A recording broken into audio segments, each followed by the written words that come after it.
شکر جو ہے جتنی زیادہ میلی ہوگی اتنا کیمیکل سے پاک ہوگی، اس میں کیمیکل نہیں ہوگی۔ تو میں نے تو کوشش یہ کی ہے، اور دیسی گھی اور روٹی کھایا کریں۔ مجھے ایک صاحب کہنے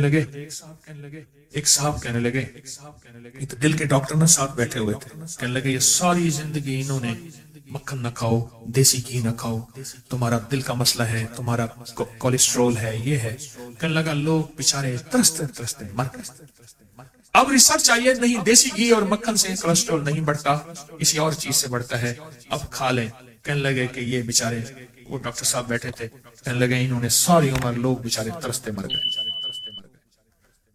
یہ دیسی غذائیں اپنی زندگی میں اپنی نسلوں کو اس کا عادی بنائیں، اس کا تعارف کروائیں، ان دیسی غذاؤں کا صبح صبح اس کا ناشتہ کرائیں، ایک کپ ہو دودھ کا اوپر سے وہ پی لیں، صبح اس کا ناشتہ ہو، صبح اس کا ناشتہ کریں۔ یہ چھوٹے ٹوٹکے بھی دانستہ بتاتا ہوں۔ غریب بیچارہ مزدوری کر کے لے آیا، بیوی نے بھی مزدوریاں گھر میں کی، مزدوری کر کے لے آیا اور اون اکٹھی کر کے لے آیا۔ بیوی نے کہا مجھے اون لا کے دے دے، اون کو کاٹوں گی، دھاگا بناؤں گی، پھر اون کا لباس بناؤں گی، چیزیں بناؤں گی، پھر یہ بیچ آنا، پھر اس سے پیسے آئیں گے، پھر ہم اس سے اور زیادہ کاروبار کریں گے۔ اس طرح ہوتے ہم خوشحال ہو جائیں گے۔ اون لے آیا، جب اون لے آیا تو اب وہ اون رکھی تھی، ایک چیل آئی اور وہ اون اٹھا کے لے گئے، ایک دم ایسے چھپٹی اور ساری اون اٹھا کے لے گئے۔ یہ رونے لگے بیچارے، اللہ اتنے دنوں کی کمائی، پیسہ رتی دمڑی کوڑی جمع کر کے، یا اللہ یہ صبر والے تھے۔ بعض اوقات اللہ ہاتھوں سے دے کے چھین لیتا ہے اور انسان سمجھتا ہے میرے سے ظلم ہوا ہے، ہاتھوں سے دے کے اللہ چھین لیتا ہے، انسان کہتا ہے ظلم ہوا ہے۔ جو اللہ کی پہچان رکھنے والے کہتے ہیں، وہ کہتے ہیں لطف سجن دم بدم، قہر سجن کہا گاہ، ایمی سجن واہ واہ تے اومی سجن واہ واہ۔ مولا مجھے تیری تسلیم اور رضا ہے، اگر تو نے لے لیا تو اس میں کوئی خیر ہوگی، مجھے پتہ نہیں، میں پھر بھی تجھ سے مانگتا رہوں گا۔ اب یہ بھائی گھر والے بیچارے اللہ سے مانگتے بھی رہے، روتے بھی رہے کہ یا اللہ چھوٹا پیسہ جمع کر کے یہ اون لی تھی، پھر پیسے جمع کرنا شروع ہو گئے۔ کچھ ہی دنوں کے بعد اس مائی نے کہا کہ فلاں درویش ہیں، ان کے ہاں جاؤ، کوئی دعا کراؤ کہ ہمارے دن بدل جائیں، ہماری صبح شامیں بدل جائیں، کوئی دعا کراؤ اور ان سے کوئی اللہ کر لے آؤ۔ یہ وہاں جا کے بیٹھے تو ایک قافلہ آ گیا تاجروں کا، اور تاجروں کے قافلے نے آ کے وہاں ایک کہانی سنائی کہ ہم کشتی میں جا رہے تھے، اچانک ہماری کشتی میں سوراخ ہو گیا، بہت کوشش کی اس کو بند کرنے کی کہ سوراخ بند نہ ہوا، اور ہمیں خطرہ تھا کہ ہماری کشتی ڈوب جائے اور ہم ختم ہو جائیں گے۔ اچانک ایک چیل نے اون پھینکی ہمارے پاس، اور ہم نے وہ اون جو ٹھونسی اس سوراخ میں، سوراخ بند ہو گیا۔ اچھا اسی دوران کہنے لگے کہ ہم سب نے منت مانی، کسی نے کہا یا اللہ نجات دے دے، میں 100 دینار صدقہ کروں گا، کسی نے 200 دینار، کسی 500 دینار، کسی نے کتنے، یا اللہ آج کی موت یہ پریشانی ہم پہ ٹال دے۔ منت مانتے ہر بندے نے صدقے کی نیت کی، چیل آئی اور اون پھینک گئے، اور وہ اون ہم نے ڈالی، کشتی بچ گئی، پانی نکال دیا، سوراخ بند ہو گیا۔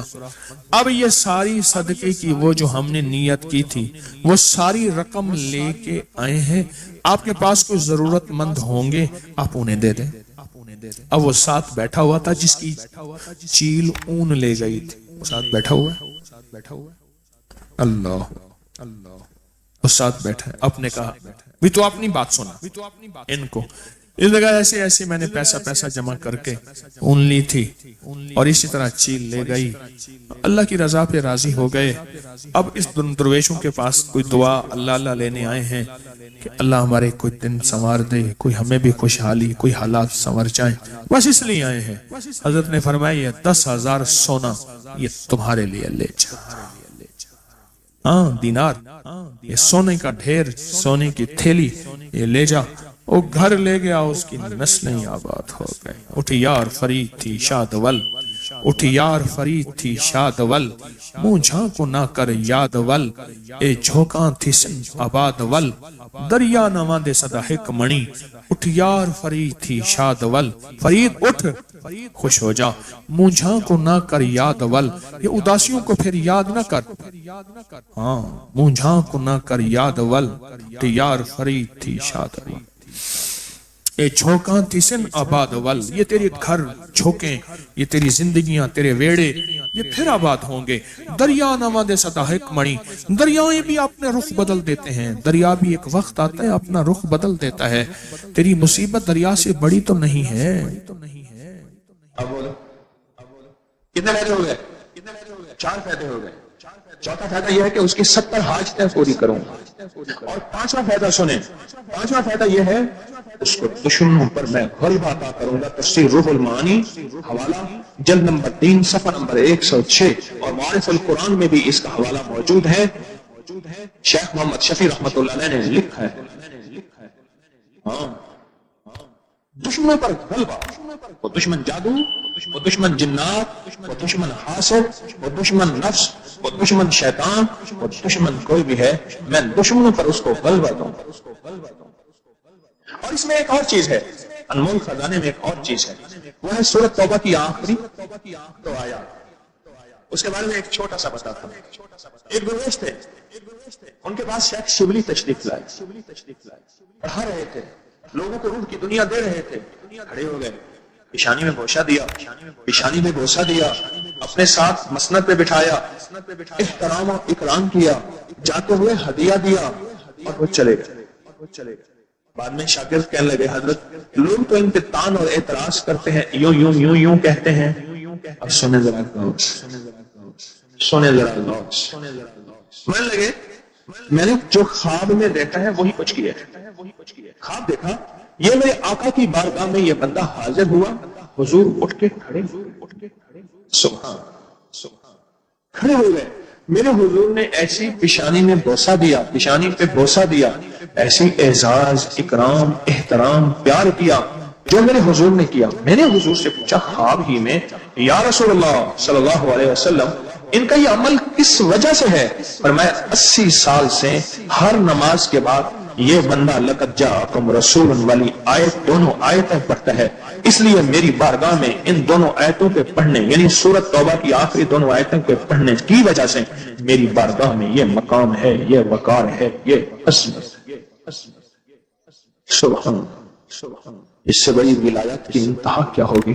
میرے حضور استقبال فرمائیں، میرے حضور پیشانی پہ بوسہ دیں، اور میرے حضور بٹھائیں، پیار کریں، محبت کریں، اس سے بڑا اور کیا ہوگا؟ اس آیت کے اندر تصویر بہت ہے، اس آیت کے اندر دیدار مصطفیٰ بہت ہے، اس آیت کے اندر رزق اور روزی بہت ہے، اور اس آیت کے اندر حفاظت کفایت کفالت بہت ہے۔ اور 5 تو آپ پڑھتے ہیں یہ آیات، اور 6 پڑھتے ہیں انمول خزانہ نمبر 1 میں دعائے ابو درداء۔ حضرت ابو درداء رضی اللہ تعالیٰ عنہ میرے کملی والے کے غلام صحابی ہیں، فرماتے ہیں کہ وہ بیٹھے تھے، ایک بندہ آیا کہنے لگے شیخ آپ کے گھر کو آگ لگ گئی، میں نے نہیں لگی، بڑے اطمینان سے۔ دوسرا آیا کہنے لگے آگ لگ گئی، میں نہیں لگی۔ تیسرا آیا، اس نے کہا آپ کے گھر کے دروازے کے، آپ کے گھر کے قریب پہنچی تھی اور بجھ گئی اور آپ کا گھر بچ گیا۔ اہل مجلس اہل محفل نے پوچھا آقا آپ کس بنیاد پہ فرما رہے تھے؟ فرمایا میرے حضور نے فرمایا جو بندہ یہ دعا پڑھ لے گا صبح شام تک اس کا کوئی حادثہ نہیں ہوگا۔ میں یہ دعا پڑھ کے آیا ہوں، میں نے دعا بھی پڑھی ہے اور دعا کا یقین بھی لیا ہے۔ ایسا مجھ سے کہنے لگے میری گاڑیوں کا ایکسیڈنٹ بہت ہوتا ہے اور مجھے چوٹیں بہت لگتی ہیں اور میرے کھانے میں سے بال بہت نکلتے ہیں۔ میں نے کہا یہ دعا پڑھو، اللہم انت ربی لا الہ الا انت۔ یہ ابو درداء کی دعا ہے رضی اللہ۔ اس نے پڑھا، اس کے مسئلے حل ہو گئے۔ چلو اس میں ایک اور آیت ہے انمول خزانے کی بات، شاہد اللہ انہ لا الہ، یہ آیت ہے، اس کی ایک فضیلت بتاتا ہوں، بڑے کمالات ہیں اس آیت مبارکہ کے۔ دو بندے جا رہے تھے سفر میں جا رہے ہیں، رات کو جنگل پڑ گیا تو کسی محفوظ جگہ پہ جنگل میں اپنا قیام کا ارادہ کیا کہ رات یہیں سو جائیں کسی محفوظ جگہ۔ آدھی رات میں آنکھ کھلی اور کانوں نے سنا، دو بندے آپس میں باتیں کر رہے ہیں پر نظر نہیں آ رہے ہیں۔ ایک کہنے لگا اس کو چھیڑیں، اس کو تنگ کریں، پریشان کرے. دوسرا کہنے لگا پردیسی مسافر ہے, پردیسی مسافر, اس کو کیوں چھیڑیں گے؟ جو بندہ سو رہا تھا اور وہ سن رہا ہے, اس کو کیوں چھوڑیں گے؟ اور دوسرا کوئی شیطان مزاج کا تھا, اس کے مزاج میں شیطانیت, یوسوس فی من الجنۃ والناس, کوئی ایسا تھا خرناس تھا. اس نے پھر کہا, اب یہ سن رہا اور وہ سزا دینے پہ تلا ہوا ہے, سزا دینے پہ تلا ہوا. آخر کہتے ہیں میں نے سوتے سوتے مجھے کسی نے بتایا تھا, درویش نے, جو بندہ یہ آیت پڑھ لے گا کسی کا وار نہیں چلے گا. کیا نہیں چلے گا؟ وہ کلہاڑی کا, چھری کا, بندوق تلوار کا, ریوالور پستول کا, تھپڑ گھونسے کا, جادو جنات حسد کا وار نہیں چلے گا. تو میں نے دل میں یہ آیت پڑھی. جب پڑھی نا, وہ جن جو شریف تھا اس نے بدماش جن سے کہا, مجھے میں نے کہا تھا کہ اس کو نہ چھیڑے. اب تیری اور میری ذمہ داری لگ گئی ہے کہ صبح تک وہیں کھڑے ہو کے اس کی حفاظت کر. چل بتاؤ, میں نے کہا تھا اس کو نہ چھیڑ, جا اپنا کام کر, تو خامخواہ کے لیے آ کے. اب تیری اور میری ذمہ داری لگ گئی, تیری اور میری ذمہ داری لگ گئی, تیری اور میری. یہ صبح تک اس کی کیا لگے سنا, اور پھر میں تسلی سے سو گیا. میں نے کہا اب ڈپٹیاں لگ گئی ہیں, اب تسلی سے سو. یہ وہ کمال اور حیرت انگیز بے مثال چیز ہے. شیخ امیر کلال رحمۃ اللہ علیہ کے بارے میں مجھے ایک صاحب نے بتایا. کیا لگے کہ میرے خواب میں آئے, انہوں نے اپنا پورا واقعہ مجھے سنایا. بہت بڑے ولی ہیں, بہت بڑے ولی ہیں. حضرت بہاؤالدین نقشبند رحمۃ اللہ علیہ, شیخ بہاؤالدین نقشبند رحمۃ اللہ مرشد ہیں, بہت بڑے ولی ہیں, بہت بڑے اللہ کے ولی ہیں. اللہ کے میرے خواب میں تشریف لائے شیخ, تو مجھے فرمانے لگے اپنے معمولات بتا, کیا پڑھتا ہے, میں تجھے اجازت دیتا ہوں خصوص. میں بتاتا گیا یہ پڑھتا ہوں, یہ پڑھتا ہوں, یہ پڑھتا ہوں. اللہ جب میں پہنچا نا دو انمول خزانے پہ, تو انمول خزانے میں فرمایا رک جاؤ اور مجھے پڑھ کے سنا. کہا میں نے انمول خزانہ نمبر 1 پڑھا, نمبر 2 پڑھا, پڑھ کے سنایا, اور کہا کہ سنتے ہی نا شروع پڑھے, وہ پڑھے اور فرمانے لگے جو شخص یہ دو انمول خزانہ پڑھتا ہے, دو انمول خزانہ, اس کے یہ کان ایسے ہاتھ لگائے. یہ شاید میں زندگی میں پہلی دفعہ یہ بات بتا رہا ہوں, شاید جیسے میں نے آج کیا نا کہ زندگی میں پہلی دفعہ میں نے کسی چیز پہ 3 دفعہ کیا عرض کیا, مبارک. ایسے کان فرمایا نا, کانوں پہ ہاتھ لگایا تو کان ایسے محسوس ہوئے جیسے ورقے ہیں. وہ ورقے بھی ایسے محسوس ہوئے جیسے پرانے دور میں ہاتھ کے بنے ہوئے کاغذ ہوتے تھے, اور اس پہ ہاتھ پہ لکھا ہوا خوبصورت سا ہاتھ کی لکھی ہوئی کتابیں. یہ ہمارے تبرکات کے حال میں بھی اب بھی پڑھی ہیں نیچے, ہاتھ کی لکھی ہوئی کتابیں اور ہاتھ کے کاغذ تبرکات والے حال میں پڑھے ہیں. ایسے لکھا ہوا تھا, ایسے لکھا ہوا تھا, اور ایسے سارا لکھا ہوا, اور کہا انمول خزانہ یہاں لکھا ہوا تھا, اور اللہم انت ربی دعا, اور یا لطیفم بخلقہ یا علیمم بخلقہ یا خبیرم بخلقہ الطب یا لطیف یا علیم یا خبیر, یہاں لکھا ہوا تھا. فرمایا دیکھو لکھا ہوا ہے, جی ہاں لکھا ہوا ہے. فرمایا جو شخص یہ پڑھتا ہے یہ حروف اس کے کانوں میں لکھے جاتے ہیں, اور یہ تختی ہوتی ہے ان فرشتوں کو دیکھنے کے لیے. یہ جو کرامن کاتبین کندھوں پہ فرشتے بیٹھتے ہیں, یہ ان کو دیکھتے ہیں اور اللہ سے اس کے لیے رزق بڑھواتے ہیں, تقدیر میں اچھا لکھواتے ہیں, اور اس کے لیے بیماریاں ٹلواتے ہیں, مصیبتیں ٹلواتے ہیں, راحتوں کا سامان پہنچاتے ہیں, دولت عزت برکت اور خوشیاں اور خوشحالیوں کے دروازے کھلواتے ہیں. یہ فرشتے اسی کو دیکھتے ہیں. دیکھ رہے ہو, اور کہا کہ فرشتے بھی دیکھنے ہیں, اور کہا کہ پھر کندھوں پہ بیٹھے فرشتے بھی دکھائے, اور کہا کہ یہ چیز نہ چھوڑنا, یہ نسلوں کو بھی دینا, اور نسلیں بھی اس سے استفادہ اور فیض حاصل کریں. یہ خواب بتایا, اس کے انوکھے فائدے بتائے. کہا کہ 7 زمینوں کے نیچے جو یہ انمول خزانہ پڑھتا ہے, 7 زمینوں کے نیچے اس کا نور چلا جاتا ہے, اور 7 آسمانوں کے اوپر اس کا نور چلا جاتا ہے. 7 زمینیں اور 7 آسمان اس بندے کے لیے مچلتے اور تڑپتے ہیں کہ مولا رزق دینے میں, خیر دینے, برکت دینے میں ہماری باری کب آئے گی, اور کب اس بندے کو خیر, عافیت, رزق, دولت, عزت, وقار, شان و شوکت پہنچائیں گے. 7 زمینیں بھی بے چین رہتی ہیں اور 7 آسمان بھی. جو یہ مسنون عمل کرتا ہے, دو انمول خزانہ, تو یہ مسنون عمل کرتا ہے. 7 زمینیں اور 7 آسمان وہ مچلتے ہیں اور وہ بے چین اور بے قرار ہو جاتے ہیں جو شخص یہ 2 انمول خزانے پڑھتا ہے. اور یہ کانوں پہ لکھے جاتے ہیں, کانوں پہ لکھے جاتے ہیں. اور پھر اگلی بات فرمائی, یہی کانوں کا لکھا جب کسی کے سامنے آتا ہے بڑے بڑے اس کے سامنے چھپ جاتے ہیں، جہاں جاتا ہے یہ کانوں کا لکھی روشنی اس بندے کو موم کر دیتی ہے، چاہے جتنا بڑا ظالم جفاجو کینہ پرور ہو، اتنا بڑا ظالم جفاجو کینہ پرور ہو۔ یہ میں باتوں کا مفہوم عرض کر رہا ہوں، ساری گفتگو کا مفہوم عرض کر، بڑی عجیب چیز ہے بھائی۔ یہ تو وہ وظیفہ ہے جو میرا آج بھی معمول ہے، یہ تو وہ وظیفہ ہے جو میرا 1984 کے بعد سے میرے معمولات میں ہے۔ یہ تو وہ وظیفہ ہے کہ بندے نے مجھ پہ چیلنج کیا اور کہا کہ میں تجھ پہ جادو کرتا ہوں، تجھ پہ اثر نہیں ہوتا، اور اس کا چیلنج ٹھیک تھا اور میں نے اس کو بتا دیا کہ یہ وظیفہ